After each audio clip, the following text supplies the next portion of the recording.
What's up, y'all? It's your boy Big Steve back at it again, playing some Diablo 4. Gonna show you guys some boss fights and how the minion surge build is going now that I have my Ring of Men down and some other good pieces. So let's dive in.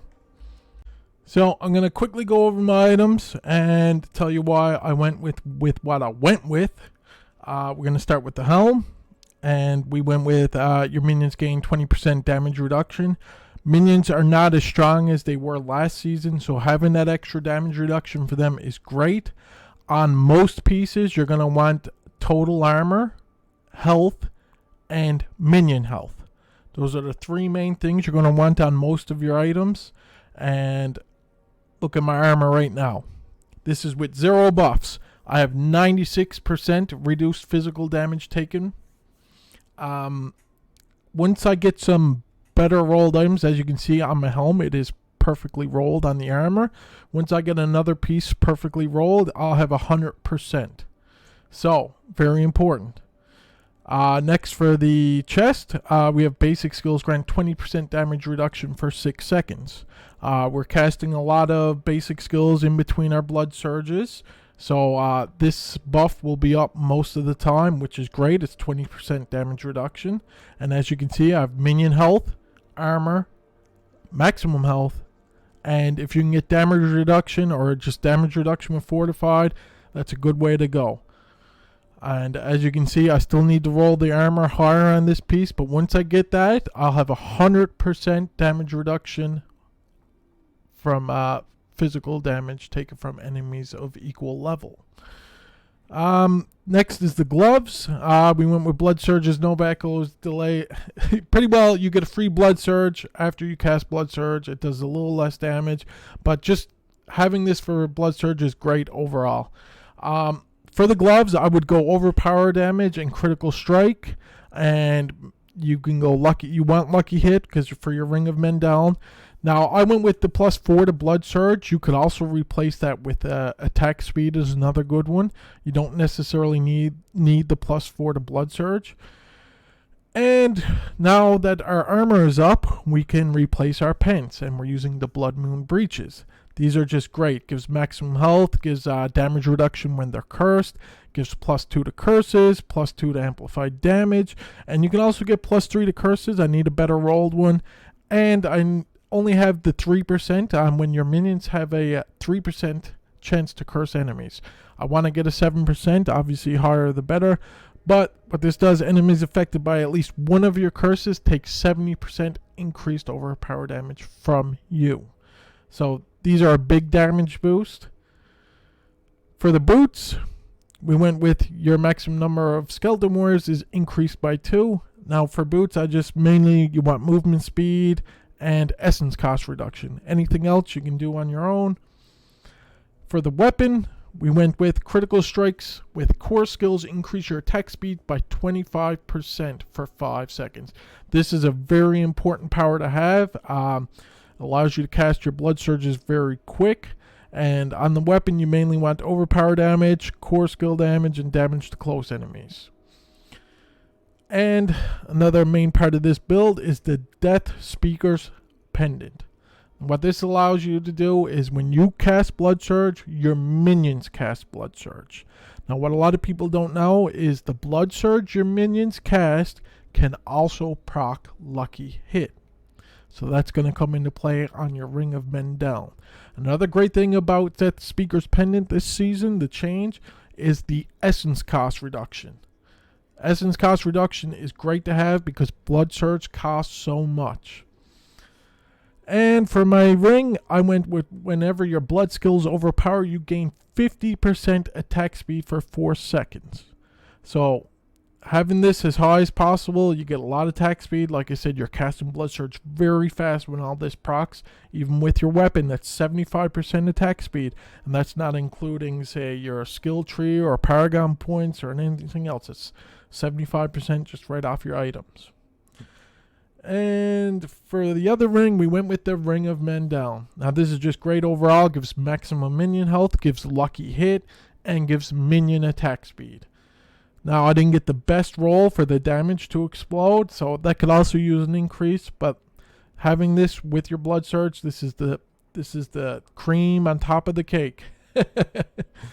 Now, this season, Necros can use shields. I've said it before. Having the shield is something that gives me so much armor. And on the shield, I have lucky hit, I have resistances, I have maximum health, and I have damage reduction while fortified. And also use the power that gives 2 extra mages. So that's pretty well it for the items. As you can see, not all my resistances are capped, but they're pretty high, along with my armor almost being capped. And this is with the 0 buffs, 0 potions, nothing like that. And we'll dive into the skills. Now, for the skills, some things might be changed in the near future, but I'm going to just go over what I got now. 1 into Hemorrhage, 1 into Enhanced, and 1 into Acolyte's Hemorrhage for the attack speed. And then we're going to come down here. We're going to max Blood Surge, 1 into Enhanced, and 1 into Paranormal for the automatic overpower. Then I put 3 into Unliving Energy to get more Essence, and I just put 1 point into Imperfectly Balanced just to get a little bit more core skill damage. We put 3 into Hued Flesh because your lucky hit can create corpses, and having corpses around is just beneficial just for your corpse tendrils, or if you need to cast more minions or heal them. Then we're going to come down here and take Blood Mist, and take Enhanced Blood Mist, and take Ghastly Blood Mist, which leaves behind corpses. Just having corpses around is always beneficial. And then we're going to put 3 points into Skeletal Warrior Mastery, mainly to increase their life. And we're going to come down here, put 3 into Death's Embrace. This is just great to have all around. And we're going to put 1 point into Decrepify, 1 into Enhanced, and 1 into Abhorrent Decrepify, just for your lucky hit to have to reduce your cooldowns. And we're also going to put 3 into Skeletal Mage Mastery, mainly for the life. Then we're going to come down here and we're going to max all our blood talents. They're just, all of them are great to have. You receive 30% more healing from all sources. Coalesced Blood. While healthy, your blood skills deal 30% increased damage. Lucky hit. Hitting enemies with blood skills has a 30% chance to fortify you for 8% of your maximum life. And Tides of Blood. Your blood skills deal 15% increased overpower damage, and this bonus is doubled while healthy. Yeah, and this change here this season, this was great. This is a good one to have. Lucky hit, your blood skills have up to a 9% chance to create a blood orb at the target's location. This can only occur once every 4 seconds. And we also put 1 into Corpse Tendrils, 1 into Enhanced, and 1 into Plague Corpse just to create some vulnerability. Then we're going to come down here and we're going to put 3 into Inspiring Leader. After you've been healthy for at least 2 seconds, you and your minions gain 12% attack speed. So this is another 12% attack speed on top of everything else. And we put 3 into Death's Defense. This was what was changed for minions from last season. It's a decent change, but last season's was better. What this does is your minions gain 12% increased armor and 24% increased resistances. So taking the Cult Leader board on your Paragon board and giving your skeletons more armor or resistances is a good way to go.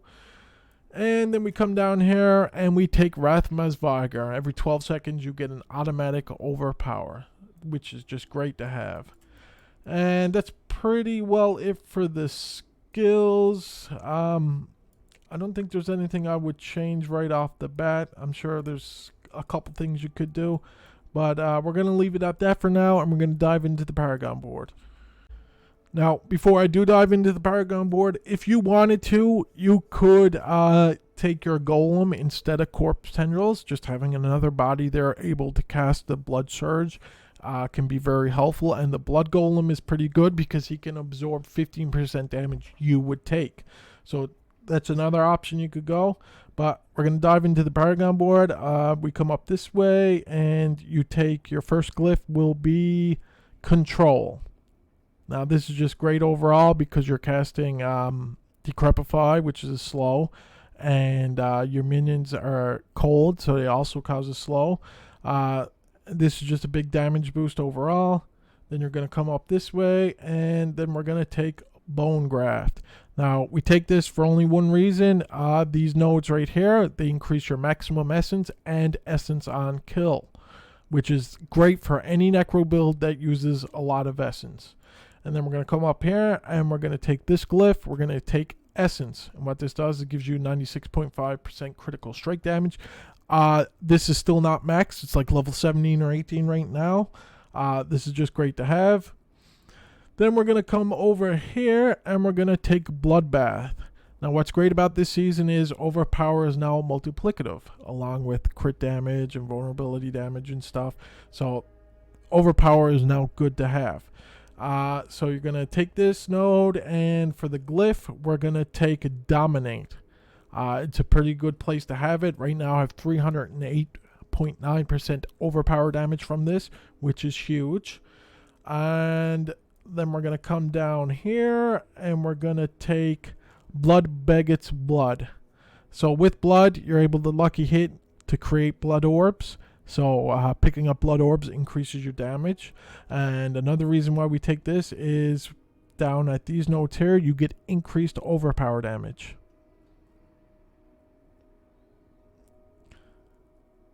And we're also going to take overpower damage up here too. So it's just great to have overall. And for the glyph, we took Imbiber. This gives you 77.2% damage while healthy. I think this is not max leveled yet. And then we're going to come up here and we're going to take Cult Leader. Oh, stupid thing. And we're going to come up here and you're going to come over here and you're going to take the damage reduction for your minions. And damage reduction for your minions is just great to have overall. But for your glyph, you're going to take Gravekeeper. And the reason why you take this is because it grants 125% bonus to all rare nodes within range. So from this, we get 12.5% damage reduction for your minions. You also get some minion damage, which is no biggie. And you get some intelligence, because we're also going to take the node over here. And I would have liked to have come up here and take Cult Leader and get up here and get maximum minion life. Maybe that's something I could change around later. But instead, I come up over here, took minion attack speed. Minion attack speed is okay to have. The quicker they attack, the better sometimes for your Ring of Mendel. And we come over here and we take Skeleton Warrior's armor. They get increased armor. So that's going to help them live longer. There might be some few changes in the future, but this is pretty well where I'm at. Now, I'm going to show you guys some game footage from tiers 80 to 90 plus. I will note in these higher tiers, I can easily run 70s to 80s, no problem. When you start getting in the higher tiers, you have to let your minions go first. Just because in these higher tiers, even with high armor and high res, you're still going to get slaughtered pretty quick if you find yourself in a bad spot. So that's just like one downfall. And on a map like this, where I'm in, has small corridors. So sometimes trying to get your minions where you want them, it can be an issue. There's pros and cons of this build, but we're just going to dive in and see some gameplay.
that's it for this video. Thanks for watching.